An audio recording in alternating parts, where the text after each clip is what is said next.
Assalamualaikum warahmatullahi wabarakatuh. Perkenalkan, nama saya Rahman Dianto dengan NIM 36200009 dari jurusan Manajemen Haji dan Umroh kelas A.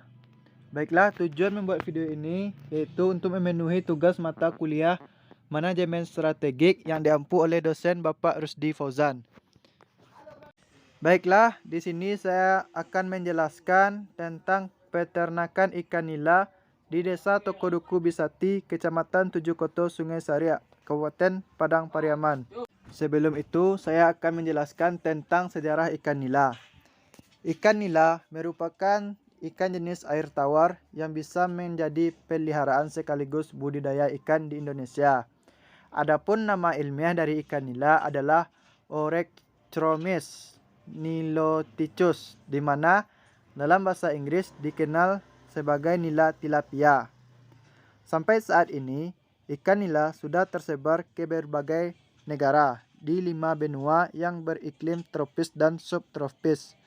Namun, pada iklim yang dingin, ikan nila tidak mampu bertahan hidup dengan baik. Ikan nila menjadi salah satu ikan yang sangat digemari.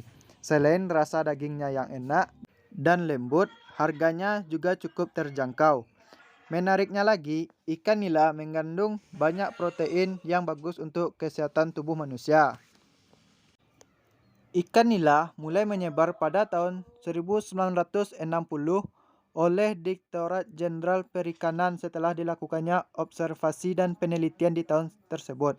Dan ikan nila inilah yang merupakan salah satu jenis ikan yang pertama kali masuk ke perairan Indonesia.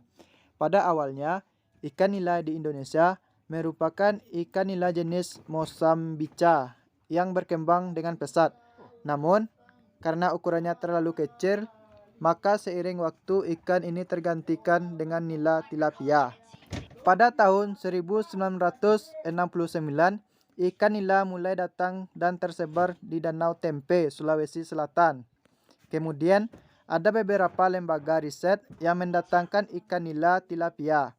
Namun sayangnya, hanya sedikit pihak yang tahu bahwa yang didatangkan ke Indonesia merupakan hasil hibridisasi, sehingga tidak memenuhi syarat. Populasi ikan nila terbanyak ditemukan di kolam ikan Chat dan di Nigeria.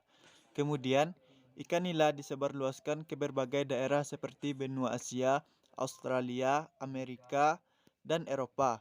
Awalnya, ikan nila masuk ke dalam jenis tilapia nilotica yang tidak mengerami telur dan larva di dalam mulutnya. Seiring waktu, para ahli perikanan memasukkan kelompok nila yang mengerami telur dan larva dalam mulutnya. Kemudian, hasil membuktikan bahwa hanya ikan nila betina saja yang dapat mengerami telur dalam mulutnya, sehingga para ahli perikanan memutuskan nama ilmiah yang cocok untuk ikan nila adalah Oryctropis niloticus. Ikan nila merupakan salah satu ikan introduksi yang cukup lama dikenal oleh masyarakat Indonesia.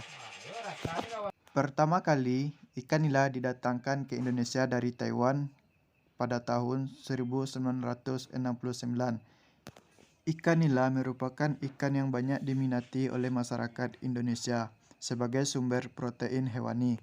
Tak heran, banyak masyarakat yang mengembangkan peternakan ikan nila, termasuk di desa saya yaitu Desa Tokoduku Bisati, Kecamatan Tujuh Koto, Sungai Sarik, Kabupaten Padang Pariaman. Adapun permasalahan yang terjadi di dalam budidaya ikan ini, yaitu yang pertama, kekeringan pada kolam pada saat musim kemarau. Yang kedua, kondisi kolam yang terlalu kotor. Yang ketiga, isi ikan dalam kolam yang terlalu padat. Yang keempat, banyaknya penyakit pada ikan nila. Yang kelima, ikan nila sering stres. Yang keenam, mahalnya harga pakan. Yang ketujuh, susahnya ketersediaan benih ikan yang berkualitas. Yang kedelapan, ikan yang baru susah beradaptasi dengan lingkungan. Yang kesembilan, adanya hama pemakan ikan seperti biawak. Dan yang kesepuluh, perubahan suhu dan cuaca. Nah, dari permasalahan tersebut, maka kita dapat mengetahui bagaimana solusi yang dapat mengatasi permasalahan tersebut. Solusinya yaitu seperti yang pertama, memberikan pencadangan air atau irigasi supaya tidak terjadi kekeringan. Yang kedua, membersihkan serta memperhatikan kondisi kolam secara teratur. Yang ketiga, mengisi dan memisahkan jenis ikan ke dalam kolam secukupnya. Yang keempat, memberikan vitamin pada ikan dan memperhatikan kebersihan kolam. Yang kelima, memperhatikan kondisi air kolam dan memperhatikan jumlah banyaknya ikan di dalam kolam. Yang keenam, memasok pakan ikan dan mencadangkan pakan ikan pada saat harga pakan ikan murah. Yang ketujuh, memilih atau menyortir benih ikan yang bagus dengan teliti. Yang kedelapan, memperhatikan keadaan kolam dengan tujuan ikan dapat beradaptasi di lingkungan yang baru. Yang kesembilan, mengatasi masalah hama dengan cara membunuh atau meracun hama yang mengganggu.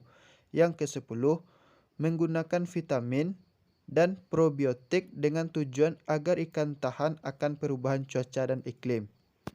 Sekian penyampaian tugas dari saya. Mohon maaf atas kekurangannya. Saya akhiri dengan Assalamualaikum warahmatullahi wabarakatuh.